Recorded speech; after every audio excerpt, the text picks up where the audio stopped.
Il est important de rappeler que selon certaines sources eurasiatiques, certains savants affirment et signent que l'inventeur du monothéisme serait en réalité le Fari Akhenaton, né vers 1350 avant l'an 0.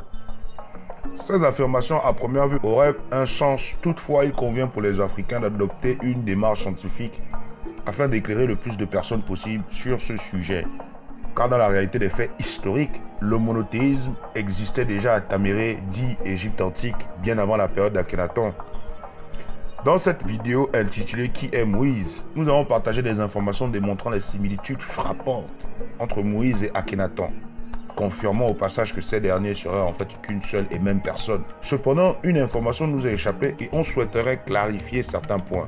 On ne va pas revenir sur le fait que le psaume 104 de la Bible n'est en réalité qu'une copie du célèbre hymne à Atan du Fari Akhenaton.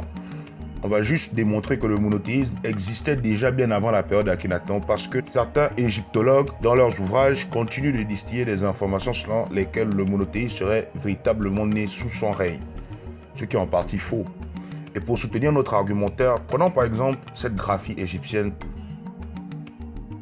Dans ce document, il est dit ceci: « Ô Dieu unique qui n'a point d'autre au-dessus de lui ».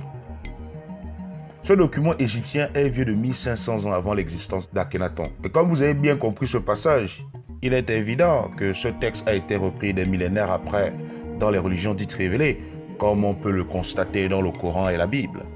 Un véritable plagiat orchestré par l'impérialisme chrétien européen et arabo-musulman. En effet, dans la Sourate 2, verset 163, il est dit exactement la même chose qui se trouve dans ce document égyptien. Voici ce qui est dit. Votre Dieu est le Dieu unique. Il n'y a point d'autre à part lui. Les Africains musulmans peuvent-ils venir nous expliquer ce plagiat du Coran sur les textes pharaoniques? Il en est de même dans la Bible, dans Marc chapitre 12, verset 32, qui a repris mot à mot ce document égyptien. Voici ce qui est dit. Dieu est unique et qu'il n'y a point d'autre que lui. Les Africains chrétiens peuvent-ils eux aussi venir nous expliquer ce plagiat évident de la Bible sur les textes pharaoniques? À ce stade du vol organisé, il faudrait penser à rendre à Pharaon ce qui appartient à Pharaon et donc de cesser de mentir aux populations africaines et du monde, dont la plupart sont très endormis dans l'obscurantisme des religions dites révélées. Que l'être suprême soit appelé Imana par nos ancêtres africains de la vallée du Nil, son symbole spirituel ou sa manifestation la plus visible sur Terre reste toujours le soleil ou Aton. Or, les peuples de l'Antiquité en Afrique pensaient qu'il n'existait en effet qu'un seul soleil au-dessus de leur tête.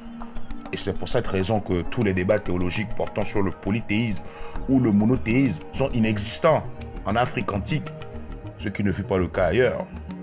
Dans un papyrus conservé au musée du Caire et remontant à Amenhotep II, soit l'arrière-grand-père d'Akhenaton, on retrouve ceci à l'intérieur du dit document. Il est l'unique, il n'y en a pas d'autre à part lui. Enfin, dans les textes dits des pyramides, qui existaient 1500 ans avant l'existence d'Akhenaton, on trouve ceci. Gloire à toi, l'unique créateur. Les faits sont clairs. Le monothéisme en Afrique n'a donc pas attendu l'arrivée du Fari Akhenaton, car il existait déjà depuis des millénaires avant ce dernier. Hotep